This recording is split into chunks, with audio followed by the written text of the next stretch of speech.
ನಮಸ್ಕಾರ ಪ್ರೀತಿಯ ವೀಕ್ಷಕರಿಗೆಲ್ಲ ಮನೆ ಗೃಹಿಣಿ ಚಾನಲ್ಗೆ ಸ್ವಾಗತ. ಇವತ್ತು ಮತ್ತೊಂದು ಥರದ ಆರೋಗ್ಯದಾಯಕವಾದಂತಹ ದೋಸೆ ರೆಸಿಪಿಯನ್ನು ಮಾಡಿ ತೋರಿಸ್ತಾ ಇದ್ದೀನಿ.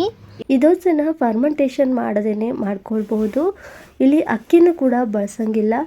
ಸೂಪರ್ ಆಗಿರುವಂಥ ಈ ದೋಸೆ ಈನೋ ಸೋಡಾ ಮೊಸರು ಯಾವುದನ್ನು ಕೂಡ ಬಳಸದೆ ಇನ್ಸ್ಟೆಂಟಾಗಿ ರುಬ್ಬಿದ ತಕ್ಷಣಕ್ಕೆ ಮಾಡ್ಕೊಳ್ಬೋದು. ವಿಡಿಯೋನ ಸ್ಕಿಪ್ ಮಾಡದೆ ಪೂರ್ತಿಯಾಗಿ ನೋಡಿ ಅಂತ ರಿಕ್ವೆಸ್ಟ್ ಮಾಡ್ತಾ, ಮೊದಲಿಗೆ ನಾನಿಲ್ಲಿ ಒಂದು ಪಾತ್ರೆಗೆ 1 ಬಟ್ಲ ಆಗುವಷ್ಟು ಹೆಸರು ಬೇಳೆನ ತಗೊಂಡಿದ್ದೀನಿ. ಇವಾಗ ಈ ಹೆಸರು ಬೇಳೆನ 1-2 ಸತಿ ಚೆನ್ನಾಗಿ ನೀರಿನಲ್ಲಿ ತೊಳೆದು ನಂತರ ಇದಕ್ಕೆ ನೀರನ್ನು ಸೇರಿಸಿ ನೆನೆಯಲು ಇಡಬೇಕಾಗುತ್ತೆ. ನೋಡಿ, ನಾನಿಲ್ಲಿ ಹೆಸರು ಬೇಳೆನ ಚೆನ್ನಾಗಿ 1-2 ಸತಿ ತೊಳೆದಿದ್ದೀನಿ. ಹೆಸರು ಬೇಳೆ ನೆನೆಯೋದಕ್ಕೆ ನಾನಿಲ್ಲಿ ನೀರನ್ನು ಸೇರಿಸ್ತಾ ಇದ್ದೀನಿ.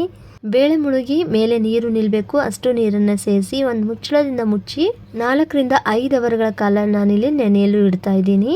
ಜಾಸ್ತಿ ಇಲ್ಲ ಅಂದರೂ ಕೂಡ ಒಂದು 3 ಗಂಟೆಗಳ ಕಾಲ ಆದರೂ ನಾವು ಹೆಸರು ಬೇಳೆನ ನೆನೆಸಬೇಕಾಗುತ್ತೆ. ನೋಡಿ, ನಾನಿಲ್ಲಿ 4ರಿಂದ 5 ಅವರ್ ಆದಮೇಲೆ ಹೆಸರು ಬೇಳೆ ನೋಡ್ತಾ ಇದ್ದೀನಿ. ಚೆನ್ನಾಗಿ ನೆಂದಿದೆ ಹೆಸರು ಬೇಳೆ. ಈ ನೆಂದಿರುವಂಥ ಹೆಸರು ಬೇಳೆನ ಇವಾಗ ಮಿಕ್ಸರ್ ಜಾರ್ಗೆ ಹಾಕ್ಕೊಳ್ತಾ ಇದ್ದೀನಿ. ಹೆಸರು ಬೇಳೆನ ನಾನಿಲ್ಲಿ ಸ್ವಲ್ಪ ಪ್ರಮಾಣದಲ್ಲಿ ತಗೊಂಡಿರೋ ಕಾರಣಕ್ಕೆ ಅಷ್ಟನ್ನು ಒಟ್ಟಿಗೆ ಸೇರಿಸಿ ರುಬ್ತಾ ಇದ್ದೀನಿ. ಮತ್ತು ನೋಡಿ, ನೆನೆಸಿರುವಂಥ ನೀರನ್ನೇ ಸೇರಿಸಿ ರುಬ್ಕೊಳ್ಬೇಕಾಗುತ್ತೆ. ನೆನೆಸಿರುವಂಥ ನೀರನ್ನು ಚೆಲ್ಲದೆ ಅದೇ ನೀರಿನಿಂದ ನಾವು ರುಬ್ಕೊಂಡ್ರೆ ಹಿಟ್ಟು ಫರ್ಮೆಂಟೇಷನ್ ಆಗೋದಕ್ಕೆ ಈ ನೀರು ತುಂಬಾ ಸಹಾಯಕಾರಿಯಾಗುತ್ತೆ ಅಂತಲೇ ಹೇಳ್ಬೋದು. ಒಂದೇ ಸತಿಗೆ ನೀರನ್ನು ಹಾಕ್ಕೊಳ್ಬಾರ್ದು. ಸ್ವಲ್ಪ ಸ್ವಲ್ಪ ನೀರನ್ನು ಸೇರಿಸ್ತಾ ಇದನ್ನು ರುಬ್ಕೊಳ್ಬೇಕಾಗುತ್ತೆ. ತೀರಾ ತೆಳುವಾಗಿಬಿಟ್ರೆ ದೋಸೆ ಚೆನ್ನಾಗಿ ಬರೋದಿಲ್ಲ. ನಂತರ ಒಂದು ಸ್ವಲ್ಪ ರುಚಿಗೆ ತಕ್ಕಷ್ಟು ಉಪ್ಪು ಹಾಗೆಯೇ ಒಂದು ಸ್ವಲ್ಪ ಸಕ್ಕರೆನ ಸೇರಿಸ್ತಾ ಇದ್ದೀನಿ. ದೋಸೆ ಒಂದು ಸ್ವಲ್ಪ ಕಲರ್ ಆಗಿ ಬರಲಿ ಅನ್ನೋ ಕಾರಣಕ್ಕೆ. ಇವಾಗ ಇದನ್ನು ನೈಸಾಗಿ ರುಬ್ಕೊಳ್ಬೇಕಾಗುತ್ತೆ. ನೋಡಿಕೊಂಡು ನೀರಿನ ಅವಶ್ಯಕತೆ ಇದ್ದರೆ ಮತ್ತೆ ನೀರನ್ನು ಸೇರಿಸ್ತಾ ರುಬ್ಕೊಳ್ಬೇಕಾಗುತ್ತೆ. ನಾನಿಲ್ಲಿ ಏನು ನೀರು ಹಾಕಿದ್ನೋ ಅದೇ ನೀರು ಸಾಕಾಗಿತ್ತು. ನೆಂದಿರುವಂಥ ನೀರನ್ನೇ ಸೇರಿಸಿ ಈ ಒಂದು ಹೆಸರು ಬೇಳೆನ ರುಬ್ಕೊಂಡಿದ್ದೀನಿ. ನೋಡಿ ಯಾವ ಕನ್ಸಿಸ್ಟೆನ್ಸಿಯಲ್ಲಿದೆ ಅಂತ.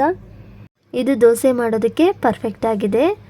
ಪೂರ್ತಿ ನೈಸಾಗಿ ರುಬ್ಕೊಂಡಿದ್ದೀನಿ, ನೋಡ್ತಾ ಇರ್ಬೋದು. ಈ ರುಬ್ಬಿರುವಂಥ ಹೆಸರು ಬೇಳೆನ ನಾನಿಲ್ಲಿ ಒಂದು ಪಾತ್ರೆಗೆ ತೆಕ್ಕೊಳ್ತಾ ಇದ್ದೀನಿ. ಮತ್ತು ಇಲ್ಲಿ ನಾನು ಯಾವುದೇ ಥರದ ಫರ್ಮೆಂಟೇಷನ್ ಮಾಡೋದಕ್ಕೆ ಇಡ್ತಾ ಇಲ್ಲ.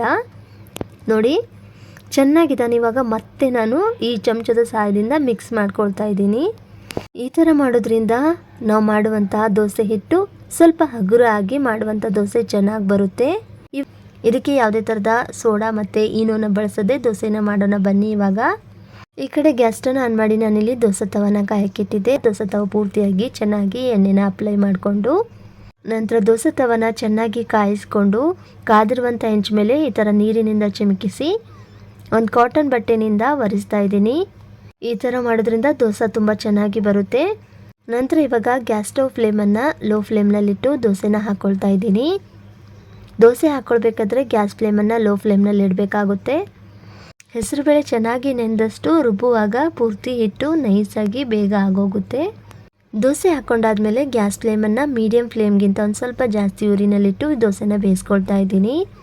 ದೋಸೆ ಮೇಲ್ಗಡೆ ಒಂದು ಸ್ವಲ್ಪ ಬೆಂದಿದೆ ಅಂದಾಗ ಮೇಲ್ಗಡೆ ಒಂದು ಸ್ವಲ್ಪ ಎಣ್ಣೆನ ಅಪ್ಲೈ ಮಾಡಿ ಈ ದೋಸೆನ ಚೆನ್ನಾಗಿ ಬೇಯಿಸ್ಕೊಂಡಾಗಿದೆ. ನೋಡಿ ಎಷ್ಟು ಸಲೀಸಾಗಿ ದೋಸೆ ಬರ್ತಾ ಇದೆ ಅಂತ, ಎಷ್ಟು ತೆಳುವಾಗಿ ಕೂಡ ಬಂದಿದೆ ಅಂತ. ನೋಡಿ, ದೋಸೆ ಕಲರ್ ನೋಡಿ ನೀವು ಎಷ್ಟು ಸಖತ್ತಾಗಿ ಬಂದಿದೆ ಅಂತ. ತುಂಬಾ ಚೆನ್ನಾಗಿ ಬರುತ್ತೆ ಈ ಹೆಸರು ಬೇಳೆ ದೋಸೆ. ನೋಡಿ, ಹೆಸರು ಬೇಳೆಗೆ ಯಾವುದೇ ಥರದ ರವೆ, ಹಿಟ್ಟು, ಅಕ್ಕಿ, ಉದ್ದಿನಬೇಳೆ ಯಾವುದೂ ಕೂಡ ಬೆರೆಸಿಲ್ಲ. ಕೇವಲ ಒಂದು ಪದಾರ್ಥದಿಂದ ಎಷ್ಟು ಸೂಪರ್ ಆಗಿರುವಂಥ ತೆಳುವಾದಂತಹ ದೋಸೆ ತಯಾರಾಗುತ್ತೆ ಅಂತ ನೋಡಿ ಎಷ್ಟು ಸಖತ್ತಾಗಿ ಬಂದಿದೆ ಅಂತ. ಆ ಲೈನ್ ಆಗಿ ಬಂದಿರುವಂಥ ದೋಸೆ ಎಷ್ಟು ತೆಳುವಾಗಿ ಎಷ್ಟು ಕ್ರಿಸ್ಪಿಯಾಗಿ ಬಂದಿದೆ ಅಂತ ನೋಡಿ. ನಾನು ತೋರಿಸ್ತಾ ಇದ್ದೀನಿ ದೋಸೆ ಎಷ್ಟು ಕ್ರಿಸ್ಪಿಯಾಗಿ ಬಂದಿದೆ ಅಂತ. ಈ ದೋಸೆ ಮಾಡಬೇಕಾದ್ರೆ ದೋಸೆ ತವ ಹಿಟ್ಟನ್ನು ಕಡಿಮೆ ಮಾಡಿಕೊಂಡು ನಂತರ ದೋಸೆನ ಹಾಕ್ಕೊಳ್ಬೇಕಾಗುತ್ತೆ. ನೋಡಿ, ದೋಸೆ ಹಿಟ್ಟು ಹಾಕ್ಕೊಂಡಾಗ ದೋಸೆ ತವ ಮೇಲೆ ಒಂದು ಸೌಂಡ್ ಬರುತ್ತೆ ನೋಡಿ, ಚುರ್ ಅನ್ನೋದು. ಆ ಚುರ್ ಅನ್ನೋ ಸೌಂಡು ಜಾಸ್ತಿಯಾಗಿ ಕೇಳಿಸ್ಬಾರ್ದು. ಅಷ್ಟು ನಾವು ದೋಸೆ ತವ ಹಿಟ್ಟನ್ನು ಕಡಿಮೆ ಮಾಡಿಕೊಂಡು ದೋಸೆನ ಹಾಕ್ಕೊಂಡ್ರೆ ದೋಸೆ ತುಂಬ ಚೆನ್ನಾಗಿ ಆ ದೋಸೆ ತವಗೆ ಅಂಟ್ಕೊಂಡು ಚೆನ್ನಾಗಿ ದೋಸೆ ಬರುತ್ತೆ.